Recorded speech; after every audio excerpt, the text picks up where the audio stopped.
السلام علیکم ورحمۃ اللہ۔ شہید سیالوی آپ سے مخاطب ہوں۔ میرے پاس شکریہ کے الفاظ نہیں ہیں ان تمام لوگوں کے لیے جو بغیر کہے آئے، جو بغیر دعوت نامے کے جو تشریف لائے ہمارے 11 ستمبر والی ریلی میں، دفاع ناموس رسالت صلی اللہ علیہ وسلم ریلی میں، اور الحمدللہ انٹرنیشنل میڈیا کے ذریعے وہ پیغام تمام یورپی ممالک تک ہمارا پیغام پہنچا کہ کوئی اگر ہمیں گالی دیتا ہے ہم برداشت کریں گے، ہمارے خاندان کو گالی دیتا ہے ہم برداشت کریں گے، ہمیں کوئی قتل کرتا ہے تو ہم لوگ برداشت کر لیتے ہیں، لیکن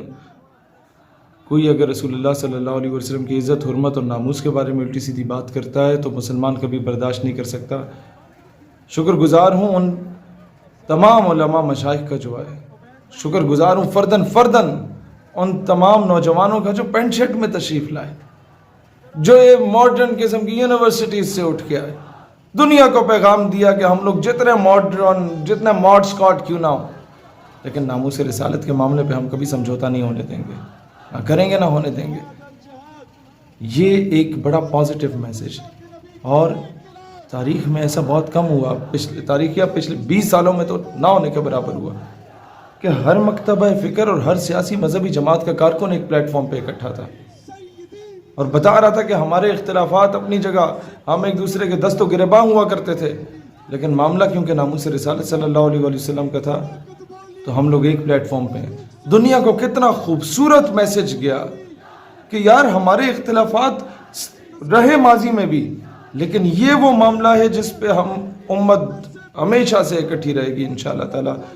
یہ صحرا یہ ان تمام نوجوانوں کی جانب جاتا ہے جن لوگوں نے یہ محنت کی،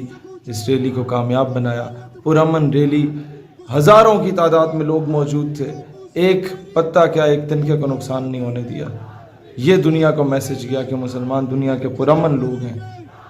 مسلمان کبھی کسی دوسرے کی سازش میں آ کے آپس میں نہیں لڑیں گے، ایک دوسرے کا نقصان نہیں کریں گے، اپنے پاکستان جو اسلام کے نام پہ بنا اس کا نقصان نہیں ہونے دیں گے۔ میرے پاس شکریہ کے الفاظ ختم ہے آپ تمام لوگوں کے لیے۔ اللہ تعالیٰ دین اسلام اور وطن عزیز پاکستان کا حامی و ناصر، و پاکستان ہمیشہ زندہ باد۔